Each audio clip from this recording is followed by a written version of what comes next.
Por comenzar la conferencia magistral intitulada Derechos Humanos y Reforma Constitucional a cargo del doctor Sergio García Ramírez.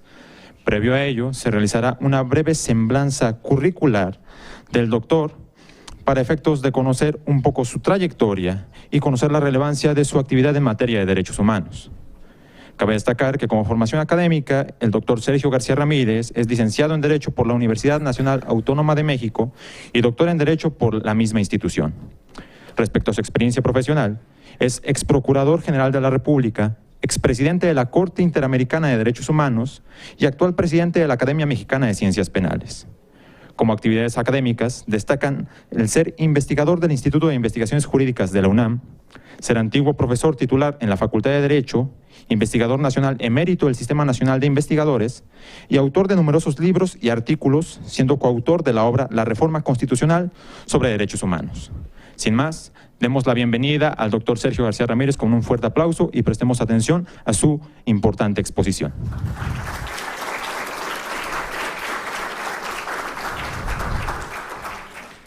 Muchas gracias por su presencia, que espero sea paciente e indulgente, y muchas gracias sobre todo, reconocimiento muy especial a las instituciones que me hicieron el honor de invitarme a concurrir a este seminario y a participar con ustedes en un proceso de reflexión acerca de una gran reforma constitucional que cumple 4 años de vigencia y con respecto a la cual debemos analizar sus aspectos más destacados y particularmente, y esto entiendo que se hará en diversas mesas, en qué medida se ha cumplido con las disposiciones contenidas en esa reforma y en los instrumentos que de ella derivan.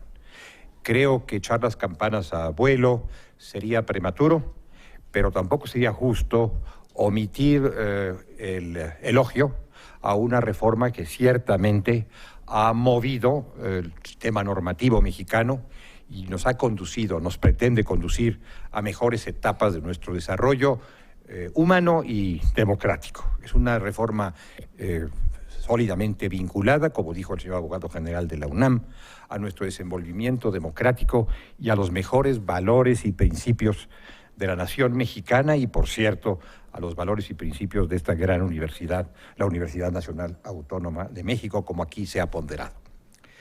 Me parece que cuando analizamos un tema de esta envergadura, de esta dimensión, es conveniente recordar a algunos conductores del pensamiento para poder emplazar el análisis en la forma más conveniente.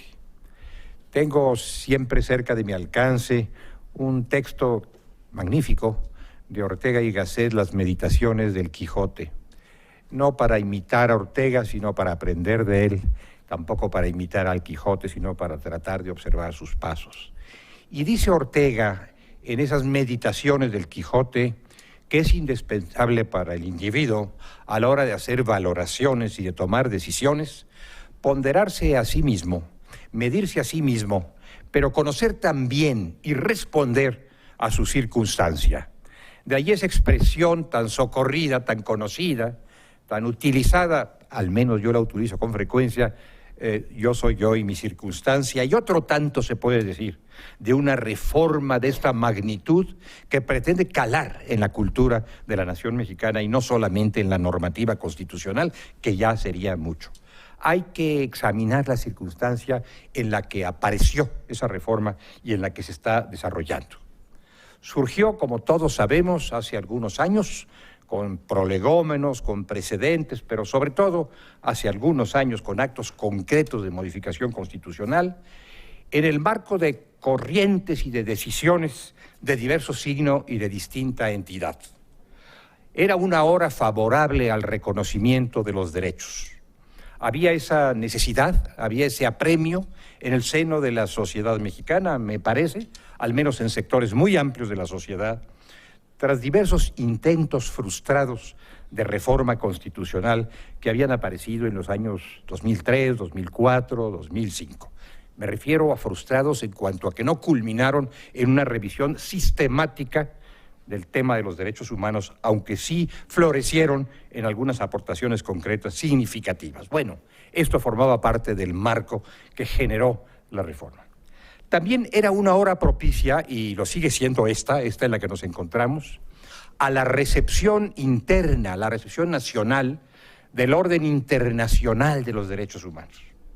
Durante mucho tiempo, por múltiples razones que sería prolijo analizar, esa puerta permaneció cerrada o apenas entreabierta. Tuvimos cierta resistencia frente a la introducción en nuestro orden jurídico y por lo tanto en nuestras prácticas de estos derechos de fuente internacional, como aquí se ha dicho.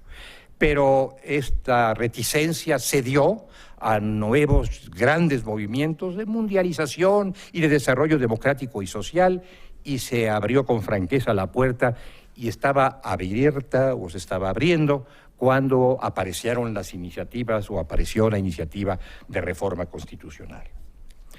Era entonces también parte de este marco una hora crítica, y la estamos viviendo todavía, para la observancia real de los derechos humanos, la puntual y completa observancia de los derechos humanos, habida cuenta de los problemas por los que atravesaba la sociedad mexicana y que sigue enfrentando en una medida considerable que no podríamos ocultar, sería tapar el sol con un dedo.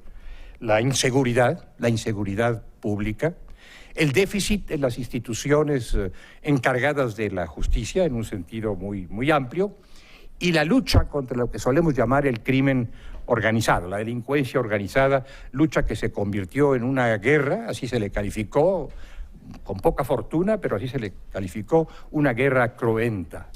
Todo esto animó el planteamiento de un peligroso dilema en el seno de la sociedad e inclusive en algunos foros políticos. ¿Derechos humanos o seguridad pública? Elija la sociedad mexicana. Si quiere seguridad, tiene que prescindir o moderar su ansia por los derechos humanos, pero si quiere derechos humanos y observación puntual de ellos, tendrá que hacer el sacrificio de su seguridad. Este es un falso dilema que vale la pena conocer, reconocer, identificar y combatir, porque nos da a elegir entre bienes que queremos juntos, que queremos todos. La seguridad ciertamente es un derecho humano y no estamos dispuestos a sacrificarla en aras de ningún otro beneficio, y los derechos humanos tampoco pueden ser sacrificados en aras supuestamente de la seguridad. Ahora bien, otro punto dentro del marco, acaso el de mayor relevancia en aquel momento, fue o era la tentación en torno a la posibilidad de darnos una nueva constitución. Se hablaba mucho de que México quizá requería, o seguramente, al decir de algunos, una nueva constitución, porque la que estaba en vigor, la oriunda de Querétaro de 1917, ya no respondía a las necesidades del pueblo mexicano. Inclusive se le veía con cierta reticencia y a veces con desdén desde círculos académicos, desde círculos políticos, en fin, en distintos medios. Por lo tanto, valía la pena que emprendiésemos la tarea de tener una nueva constitución y de hacerlo, por supuesto, de una manera diferente a como se suelen hacer las constituciones, que en general son el producto de una revolución que no deseamos ni necesitamos, como lo fue la nuestra. Esa sí la deseábamos y la necesitábamos, de 1910 y los años siguientes, o de un gran pacto nacional, de un acuerdo nacional convergente en la luz de un camino que culminaría en una nueva constitución. No teníamos ni revolución ni ese gran acuerdo nacional, y por lo tanto teníamos que caminar por otro sendero, y ese fue el sendero de las reformas parciales a la Constitución en puntos de gran relevancia. Estas reformas parciales se dieron bajo la proclama de la reforma del Estado. Un tema que siempre fue discutido y que puede seguirse discutiendo para precisar sus perfiles, sus contornos, para advertir a qué reforma del Estado nos estamos refiriendo. Si a una que se refugia solamente en el trato entre los poderes y entre los poderosos, que no es la que más interesa a los ciudadanos, aunque sea relevante, o si una que modifica las relaciones entre el poder público y los ciudadanos y engrandece el papel de los ciudadanos y pone a su servicio el rol del poder público. Esta es la reforma del Estado verdadera, la que nos interesa y la que tiene que ver, por cierto, con el gran tema de los derechos humanos. Bueno, Dentro de estas inquietudes, dentro de este cúmulo de inquietudes reformadoras hacia una nueva Constitución o no, hacia muchas reformas constitucionales, hemos acometido en los últimos años un verdadero proceso de modificaciones, un proceso torrencial de modificaciones de nuestra Carta Magna. Este proceso torrencial de modificaciones que abarca la que aquí nos reúne para examinarla y ponderar sus efectos, ha tenido que ver con prácticamente todas las que llamábamos, las que considerábamos decisiones políticas fundamentales de la nación mexicana.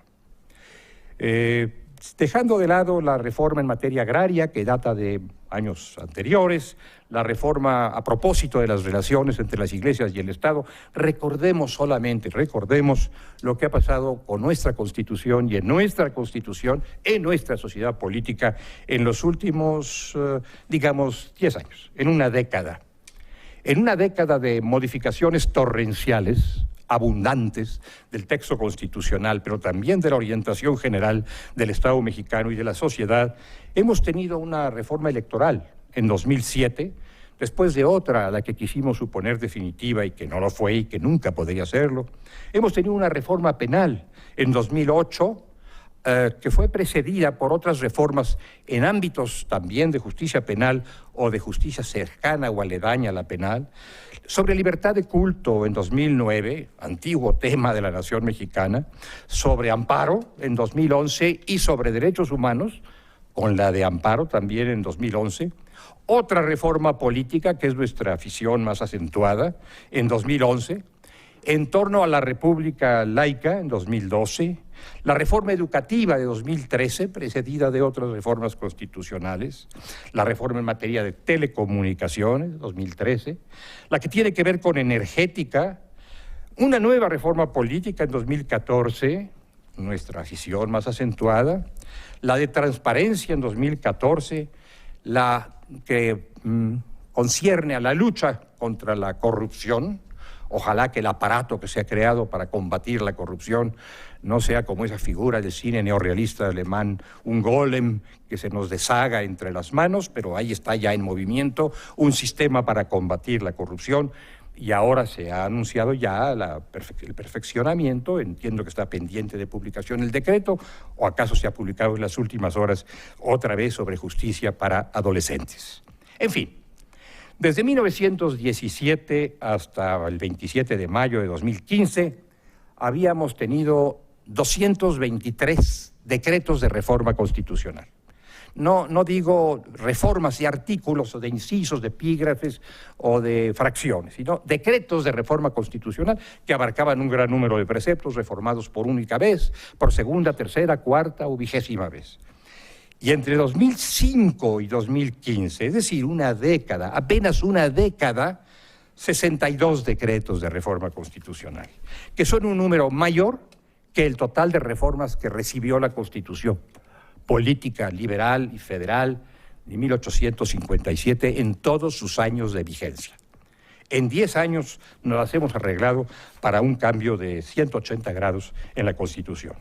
Yo diría, pues, y no creo exagerar al decirlo, que aun cuando hemos eludido el tema de si debemos o no debemos darnos una nueva Constitución, y hemos optado por el proceso de reformas, en rigor nos hemos dado una nueva Constitución. En rigor tenemos una nueva Constitución, solo que esta no confiesa su nombre de nueva Constitución política de los Estados Unidos mexicanos. Como las reformas parciales tampoco manifestaron la ruta de navegación y el destino compartido, si es que tenían algún destino compartido. Así que tenemos una nueva Constitución y tenemos también, al contar con esta normativa flamante de los últimos 10 años, que volver otra vez a preguntarnos, si se acaba de formular la pregunta en esta misma tribuna, por el poder reformador real de las reformas normativas, por la fuerza transformadora de evolución o revolución social que implica una modificación legal, Obviamente, ninguna reflexión que hagamos sobre este tema nos puede conducir al inmovilismo, y mucho menos en un Estado de derecho que tiene que gobernarse a través de las normas jurídicas, principalmente a través de las leyes. Pero vale la pena, ya que estamos valorando reformas, ver si solo con reformas podemos transformar o cambiar la realidad. Mencionaré algunos puntos de vista de personajes de nuestra historia o de otras historias que se han ocupado de esta materia, de la que, por cierto, se han ocupado muchas personas ilustres, orientando nuestras propias reflexiones. El jalisciense Otero, en su voto particular sobre el Acta de Reformas de 1847, hizo un recordatorio puntual. Recuérdese, dijo, y lo leo, no lo he memorizado, lo leo, para no faltar en el empleo de las palabras, que los pueblos se gobiernan por los hábitos y las creencias, por la imaginación y las costumbres. Hasta ahí don Mariano Otero, el joven forjador del Estado mexicano. Uno puede preguntarse, tras la lectura de esta frase, si hemos modificado ya nuestros hábitos y creencias, si hemos generado ya una cultura de derechos humanos, si nuestra imaginación y nuestras costumbres se han puesto ya al servicio de la gran reforma constitucional. Sé que en ese camino vamos, pero es un camino del que hemos recorrido apenas un pequeño trecho. Otro ilustre compatriota de hace un siglo, don Emilio Rabasa, chiapaneco, en su bellísima obra, en su aleccionadora obra sobre la Constitución y la dictadura, en la que se refirió a la Carta de 1857, dijo con un acento amargo, él era un combatiente contra las formas de aquella Constitución y reconocía su escasa aplicación práctica, dijo: todo lo hemos esperado de la ley escrita, y la ley escrita ha demostrado su incurable incompetencia. Hasta ahí la expresión de Rabasa. No sé si esta incompetencia sea incurable, y si podamos decir realmente que la ley ha demostrado su incompetencia, pero vale la pena seguir a este político y jurista y novelista ilustre y percatarnos de que hemos esperado mucho, efectivamente, de la ley y de las reformas constitucionales, pero no podemos esperarlo todo de ellas, ni ahora ni nunca, ni en el pasado, ni en el presente, ni en el futuro. Y finalmente, al hacer un análisis de la Constitución, de las constituciones democráticas y de la realidad de la vida, que a veces marchan por cuerdas separadas, el gran Calamandrei, en una serie de discursos sobre política y proceso, discursos magníficamente traducidos, por cierto, por el profesor Fixamudio, dijo que no basta con la razón codificada de los preceptos constitucionales. Él se estaba refiriendo a la Constitución. Bien, que es necesario que detrás de la ley fundamental se encuentre la laboriosa presencia, lo cito literalmente, de las costumbres democráticas, con las que se pretenda y se sepa traducirla día a día en una concreta, razonada y razonable realidad. Y aquí también conviene que nos preguntemos, y seguramente será un interrogante para las mesas de este seminario, si hemos avanzado en la laboriosa presencia de las costumbres democráticas. Construir una democracia sin demócratas es un poco difícil. Construir un sistema de respeto puntual a los derechos humanos si no tenemos una cultura verdadera de los derechos humanos, que implica culto y cultivo de los derechos humanos, también resulta por lo menos un poco difícil. Bueno, estas son preguntas que vale la pena que nos formulemos ahora que estamos celebrando con muy buenas razones y con un gran entusiasmo esta magna reforma del año 2011. Los derechos humanos son la cuestión vertebral del orden constitucional. Sé que a veces se ha pensado, no comparto este pensamiento, lo conozco y lo respeto, que la cuestión vertebral de un sistema constitucional es la organización de los poderes, la organización del Estado, es decir, la constitución de la sociedad política. Yo creo que desde hace tiempo hemos ido relegando esa idea y sabemos que en un texto fundamental la porción esencial son los derechos humanos, es decir, las relaciones que se establecen entre el poder político y otros poderes que están entre líneas y la persona, el ser humano.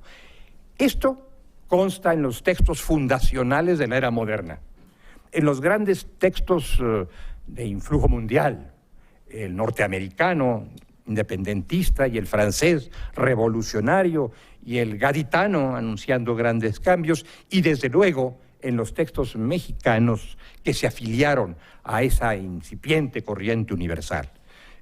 En nuestra Carta de Apatzingán, en nuestra Constitución de 1857, y también diría yo, en la Constitución de 1917, aunque esta aludiese a garantías individuales por razones filosófico-políticas que tampoco pretendo analizar, pero atrás de esas garantías individuales, la realidad en la que siempre creímos, en la que confiamos y que en general se practicó, era que atrás de las garantías se encontraba el ser humano con su gran valor, con su valor eminente y sus derechos y sus libertades. Bien, la decisión política fundamental, pues, de la Constitución mexicana, la que consta en la Constitución mexicana históricamente, es el respeto de la dignidad del ser humano, la centralidad del ser humano, y por eso podemos decir que la nuestra es una Constitución,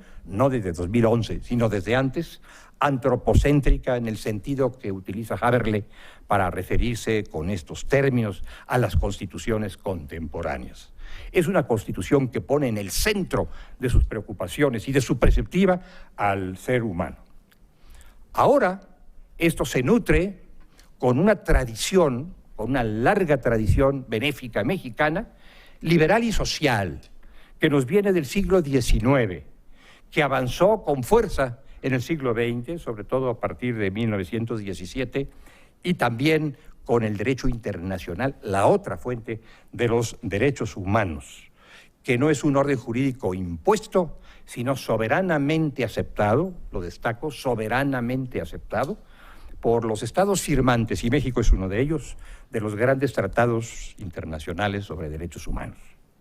Nuestra Suprema Corte de Justicia ha formulado una relación que puede haberse incrementado desde que la formuló por primera vez, en la que figuran 168 tratados, nada menos, 168 tratados que tienen que ver con los derechos humanos, no necesariamente tratados sobre derechos humanos solamente, que son muchos menos, sino tratados, convenciones internacionales, convenios o pactos en que figuran derechos humanos y que son parte de la preceptiva mexicana a estas alturas, sobre todo merced al artículo primero aportado por la reforma constitucional de 2011, aun cuando ya lo eran también, merced al artículo 133, al más que centenario artículo 133, que nunca leímos completo, o que rara vez leímos completo, y que menos todavía aplicamos en plenitud. Bien, pues este derecho internacional ha venido a nutrir nuestra Constitución. Hemos recibido a este derecho internacional por distintas vías, por distintos que yo llamo puentes, que van diluyendo esta contraposición hemisférica entre el orden internacional y el orden nacional, y que nos van acercando al torrente del pensamiento universal y de la preceptiva universal. Hemos realizado ya una recepción constitucional que corresponde a la recepción constitucional que se ha producido en los últimos 30 o 40 años en estados americanos, en países americanos, sobre todo a partir de la reforma de 94 a la Constitución de Argentina, pero también otras reformas a constituciones de diversos países que acogen el principio pro homine. Estamos queriendo trabajar, pero no acabamos de hacerlo bien a bien, en lo que sería la vía legal, es decir, las normas de implementación. Ya hay, por supuesto, atisbos, y atisbos importantes, invocaciones relevantes, la Ley General de Víctimas, por ejemplo, o en el Código Nacional de Procedimientos Penales, en donde se invoca constantemente la aplicación de tratados internacionales. Bueno, pero tenemos que ir más lejos. Necesitamos verdaderas normas legales de implementación de los tratados internacionales, particularmente en lo que atañe a las decisiones de tribunales. Hemos avanzado también en la recepción jurisdiccional, es decir, en la recepción que tiene que hacerse a través de vías judiciales, y lo hemos hecho manifiestamente merced al empuje, al desempeño de la Suprema Corte de Justicia y de otros tribunales. Algunos que se ocuparon antes que la Suprema Corte, otros que lo hicieron a raíz de lo que hizo la Suprema Corte en el caso Radilla. Tenemos ahí el gran tema presente del control de convencionalidad. Un tema en el que no me atrevo a ingresar, aunque la tentación es muy grande, porque es un tema sujeto todavía a discusión y a debate. Creo que no acertaríamos si decimos que todas las incógnitas, que todas las interrogantes del control de convencionalidad, que es una forma de atraer los derechos humanos al orden jurídico nacional y a la práctica nacional, que todos los problemas, que todas las interrogantes, digo, están resueltas. Me parece que están pendientes de solución y están pendientes de solución legislativa, cosa que digo subrayadamente por si en este ilustrado auditorio hubiese diputados o senadores de la República. Están pendientes las fórmulas legislativas. La Suprema Corte ha avanzado en jurisprudencia, pero falta legislación. Cuando la Corte Interamericana inventó la doctrina perdón la expresión inventó la doctrina, pero eso fue, del control de convencionalidad, dijo con toda claridad que este debía ejercerse conforme a las competencias de los jueces y con los procedimientos legalmente establecidos para ello. Pues no tenemos competencias definidas, salvo las que deducimos de la jurisprudencia, ni tenemos procedimientos todavía. O sea que esto que llamamos el principio de legalidad se encuentra en cuestión. Pero bueno, dije que no me internaría en el control de convencionalidad y no lo intentaré, a pesar de que mucho me tienta. Bien, en 2011 y en los años inmediatos anteriores, habíamos llevado adelante muchas reformas en materia de garantías individuales, en materia de derechos humanos, digamos, dejando de un lado esta distinción interesante y a veces un poco barroca entre garantías individuales y derechos humanos o derechos fundamentales. En fin, habíamos hecho muchas reformas desde 1917, reformas que tenían que ver con la distribución del poder, pero que tenían que ver también con la intervención del Estado en la economía, en la sociedad y con los derechos sociales de los ciudadanos. Ahora que vemos con un sentido tan crítico a la Constitución, a la vieja Constitución del 17, bien haríamos en recordar cómo se engendró esa Constitución del 17 y cuáles fueron sus magníficas aportaciones a la vida de México y al constitucionalismo universal. Bueno, pues ahí tenemos que hay muchas reformas al texto constitucional en materia de derechos humanos, pero no habíamos tenido una puesta al día sistemática, de conjunto, que trabajara el tema mirando hacia la Constitución en pleno y revisara el mejor acomodo de las cuestiones de derechos humanos y su mejor sistematización. Es más, la expresión misma derechos humanos, que había sido muy familiar en la Carta del 57, había dejado de serlo en la Carta del 17, y a lo largo de la historia reciente solo había tenido dos apariciones en la escena. Una en el artículo 102, a propósito de los órganos defensores de derechos humanos, el ombudsman mexicano, el ombudsman a la mexicana, y otra en el artículo 2, a propósito de los derechos de los pueblos, de las comunidades y de los integrantes de los pueblos y comunidades del mundo indígena, que es un mundo entrañable para la nación mexicana. Esas eran las referencias en términos precisos de los derechos humanos. Hasta ahí nada más. En abril del año 2004, el Ejecutivo intentó, sin éxito, no eran muchos los éxitos que cosechaba entonces el Ejecutivo en sus intentos legislativos, pero intentó, sin éxito, una reforma más amplia de la materia de derechos humanos en la Constitución. Y el Senado de la República, con sus propias ideas, también emprendió reformas notables, quiso emprender reformas notables en esta sistematización de los derechos humanos en la Constitución.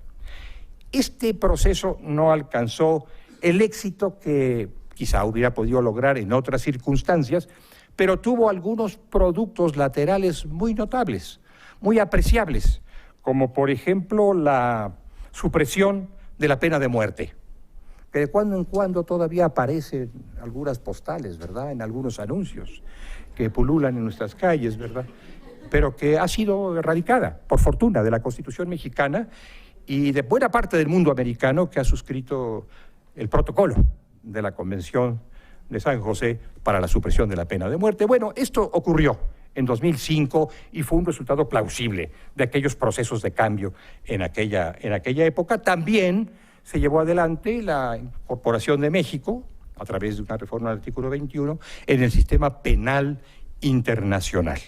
Reforma al artículo 21, que tiene algunos puntos débiles, por decirlo eufemísticamente, muy eufemísticamente, algunos puntos débiles que, lejos de resolver el problema que se plantearía cuando se plantee el problema, valga el juego de palabras, pues nos enfrentan a un problema que probablemente llegaría a ser mayor si no hacemos un ajuste oportuno. Como quiera que sea, el país expresó su vocación de defensa de los derechos humanos en ese plano internacional y en el más grave de la más grave de sus vertientes, la penal, a través de esta adhesión vía artículo 21 constitucional. Pero la gran puesta al día vino después. La gran puesta al día vino después, sobre todo en el año 2009, con ires y venires de sugerencias, de iniciativas o de correcciones a iniciativas, de ajustes de iniciativas, de dictámenes entre las cámaras de diputados y de senadores. Conjuntamente, yo diría, las cámaras de diputados y de senadores, es decir, esa porción del constituyente permanente, hicieron un gran trabajo, hicieron un magnífico trabajo. Primero, la de diputados planteó la modificación de 5 preceptos constitucionales, luego la de senadores, reflexionando un poco más sobre el tema, ensanchó el horizonte a 11 preceptos constitucionales que finalmente fueron aceptados por la colegisladora, y así llegamos, en medio de varios dictámenes y de debates muy intensos y animados, muy constructivos, así llegamos a la gran reforma constitucional de 2011. Ahora bien, esa reforma constitucional de 2011, esa gran reforma que estamos celebrando como lo que es, como una reforma normativa que está generando ya resultados prácticos y que más todavía debiera generar, esa gran reforma normativa ordenó también la expedición de algunas disposiciones, de algunos ordenamientos en mérito de las modificaciones constitucionales. Por ejemplo, modificación del ordenamiento sobre comisiones de derechos humanos, sobre asilo, sobre reparaciones, sobre suspensión de derechos y garantías o ejercicio de derechos y garantías.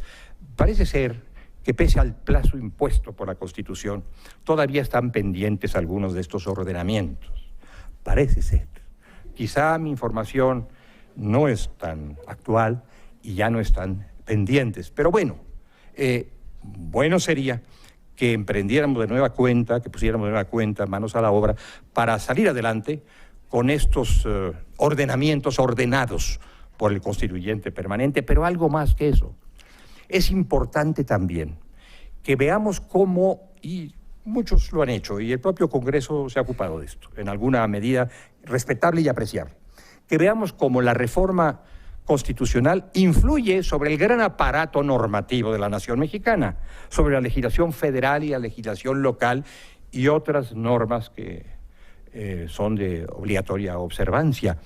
Código civil, código penal, códigos de procedimientos, legislación laboral, legislación agraria, en fin, todo el orbe jurídico merece ser revisado, no a vuela pluma, no de una manera tan diligente que resulte apresurada, pero merece ser revisada para ajustarlo a la nueva normativa constitucional, porque esta necesita de esas aplicaciones, de esas proyecciones, no solamente en sí misma, en la propia Constitución y en las leyes que ha ordenado expedir, algunas de las cuales aún aparentemente no se han expedido, sino en todo el bosque de la normativa mexicana.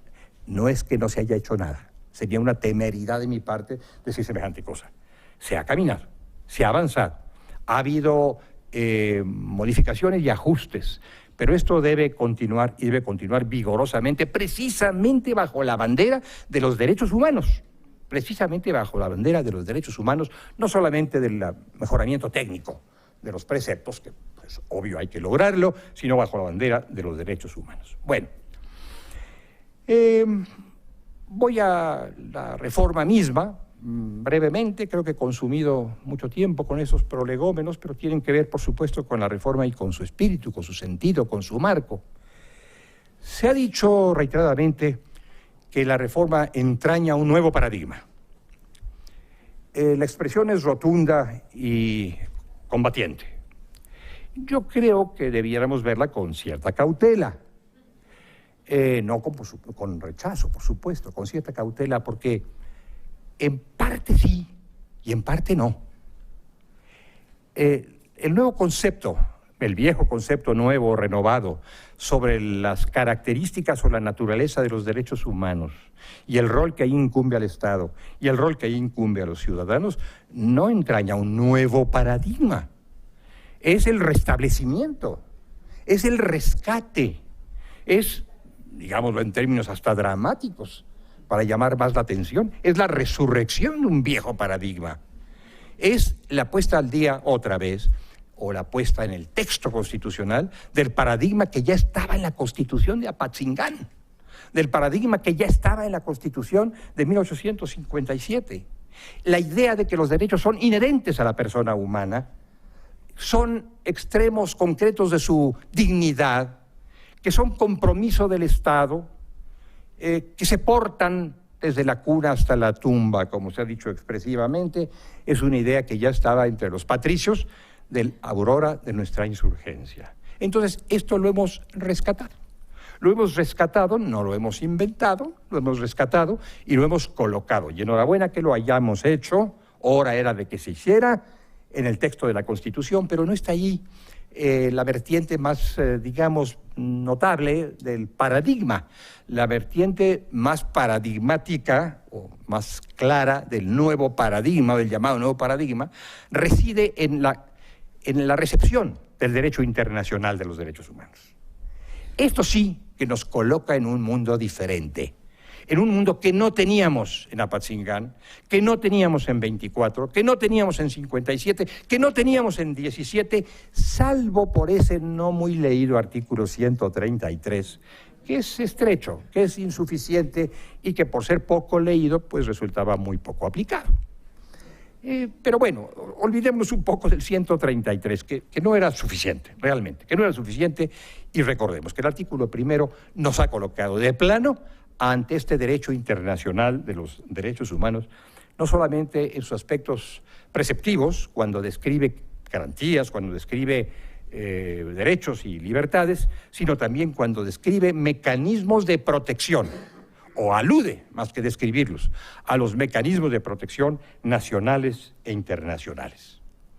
Todos los tratados suscritos por México y aprobados en los términos del 133 forman parte de este derecho. Quedan fuera, por cierto, porque se habla de tratados, la Declaración Universal de los Derechos Humanos y la Declaración Americana de los Derechos y Deberes del Hombre. No han quedado fuera de la Constitución argentina y de otras constituciones, pero sí de la mexicana, que no recoge más que tratados. Pero bueno, este es otro punto a considerar cuando se emprenda, si es que se emprende, una nueva lectura, una revisión del texto constitucional. También se dice, y esto hay que destacarlo, que toda persona gozará de los derechos humanos reconocidos en la Constitución y en los tratados, y que todas las autoridades deben promover, respetar, proteger y garantizar los derechos humanos. Aquí lo que ha hecho nuestra Constitución es recoger las obligaciones generales del Estado que constan en el Pacto Internacional de Derechos Civiles y Políticos y sobre todo en la Convención Americana sobre Derechos Humanos.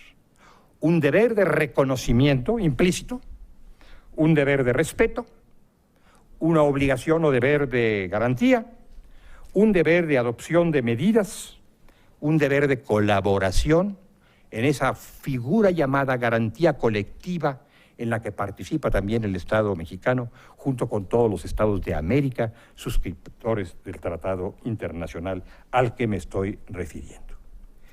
Yo quisiera en esta retahíla de obligaciones destacar una, porque últimamente hemos tenido que ver con ella, o pronto tendremos que ver con ella, y puede ayudarnos a zanjar algunas disputas y a resolver ciertos problemas. Y me refiero al deber de adopción de medidas para conformar nuestra Constitución. Nuestra legislación, la Constitución es parte de ella, a las libertades y a los derechos previstos en la normativa internacional.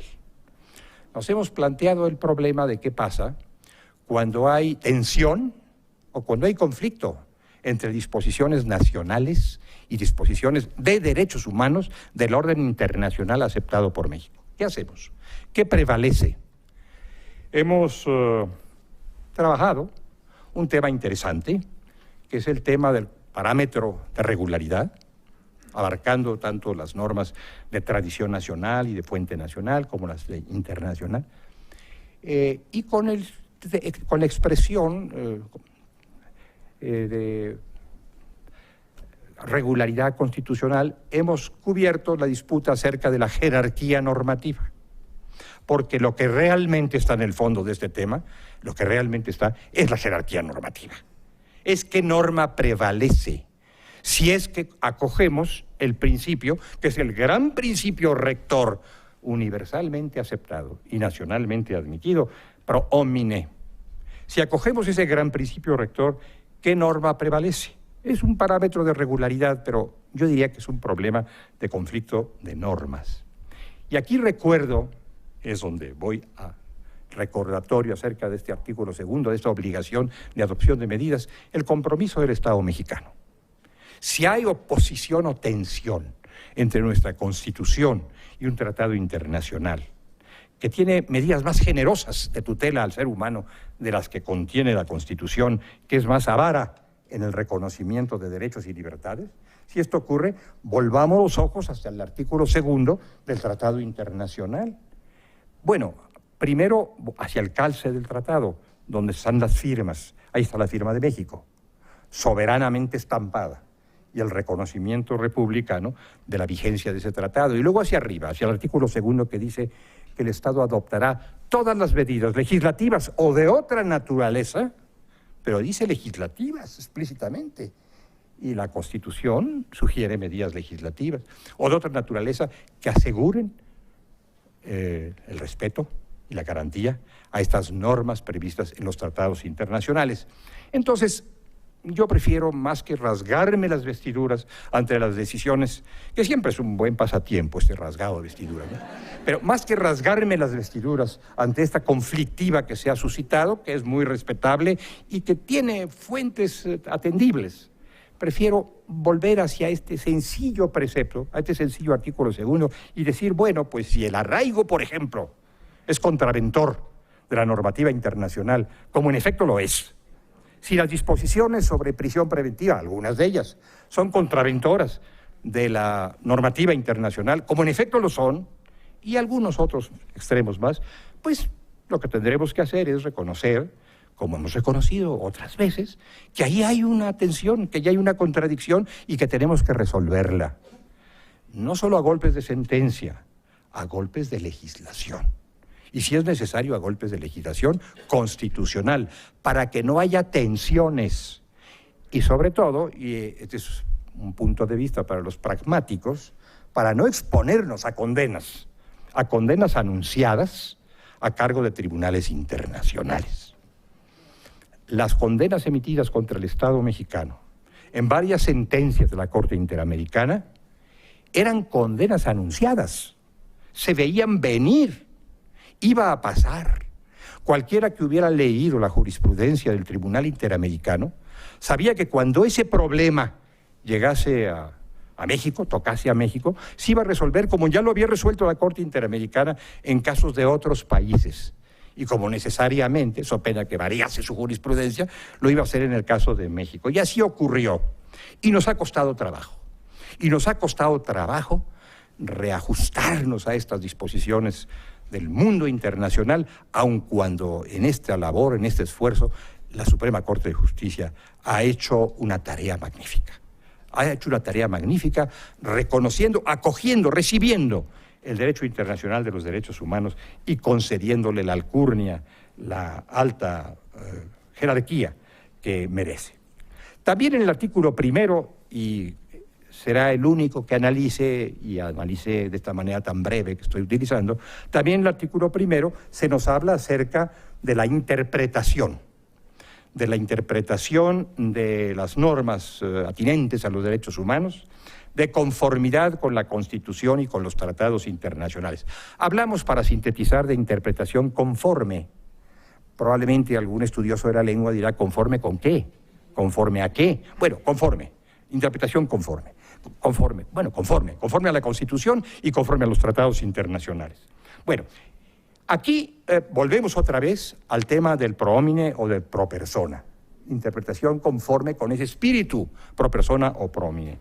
Y en este aspecto tendríamos que ser también muy cautelosos con la vía de escape que a veces utilizan los estados, y alguna vez la ha utilizado México, no últimamente, no con frecuencia últimamente, pero otros estados, la vía de escape que son las reservas a los tratados internacionales, o los criterios interpretativos de tratados internacionales.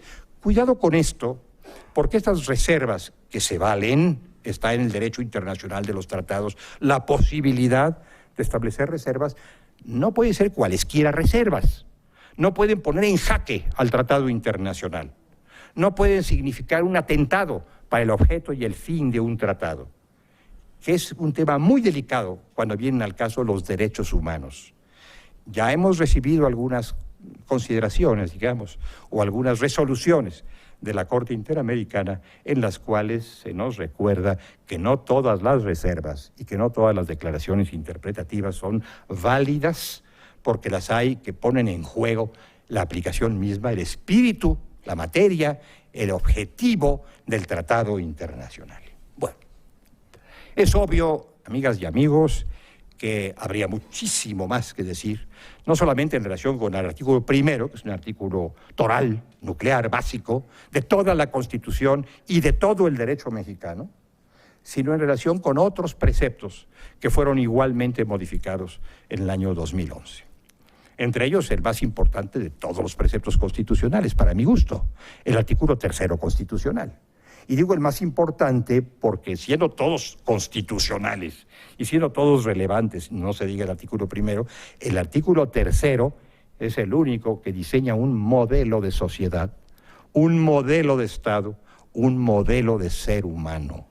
Es un artículo con un contenido ético profundo, y por eso digo que es quizá el más relevante de la Constitución, pero esto no pasa de ser un comercial en favor del artículo tercero, que es el de mi predilección por su enjundia, por su profundidad, por su penetración. Bien, dejo de lado, creo que se avecina una tarjeta. Ya. Gracias. Estoy consciente de que el entusiasmo me ha llevado a hablar más de lo que debiera haber hablado. Bueno, y más podríamos seguramente hablar. Pero no debo hacerlo. En fin, lo que sí debo hacer y quiero hacer y hago con gusto es, junto con todos y cada uno de ustedes, unido a todos y cada uno de ustedes, a las instituciones tan dignamente representadas aquí y a mis compatriotas mexicanas y mexicanos, celebrar esta reforma constitucional, que despejó el horizonte, que aclaró muchas dudas, que abrió derroteros y caminos y que nos permite contar ahora, y esto no lo teníamos claramente antes, con lo que podemos llamar el estatuto contemporáneo de los derechos humanos. El nuevo estatuto del ser humano en esta hora o en esta era en la que todos nos desenvolvemos, con una cantidad enorme de derechos y libertades que debemos conocer y que lamentablemente en general no conocemos, y exigir y reclamar con energía, y los funcionarios atender con lealtad y con devoción. Si nos hubieran preguntado, no a mí, sino a algún constitucionalista competente y memorista, si nos hubieran preguntado cuáles eran nuestros derechos, derechos constitucionales, derechos de mayor alcurnia, derechos humanos, hace 30 o 40 años, pues quizás hubiera podido algún memorista y competente constitucionalista decir, bueno, vamos viendo artículo por artículo los primeros 29 de la Constitución, estos son los derechos. Y quizás hubiera agotado la lista. Ahora esto es casi imposible. Tendríamos que hacer una relación, una revisión, una relectura de decenas y decenas y decenas de tratados internacionales y extraer de ellos esos que llamaríamos nuevos derechos que junto con los tradicionales, con los ancestrales, integran el nuevo estatuto o el estatuto contemporáneo del ser humano. Esta es la aportación, es así, a mi modo de ver, para mi gusto, paradigmática de la gran reforma constitucional de 2011, pendiente de algunas normas reglamentarias y de muchas aplicaciones prácticas. Pero para eso estamos aquí, creo yo, para reflexionar sobre las normas nuevas que valga la pena considerar y sobre las áreas en las que todavía no hemos satisfecho el grave compromiso que contrajo la nación mexicana y el Estado mexicano cuando reformó en 2011 la Constitución General de los Estados Unidos Mexicanos. Muchas gracias.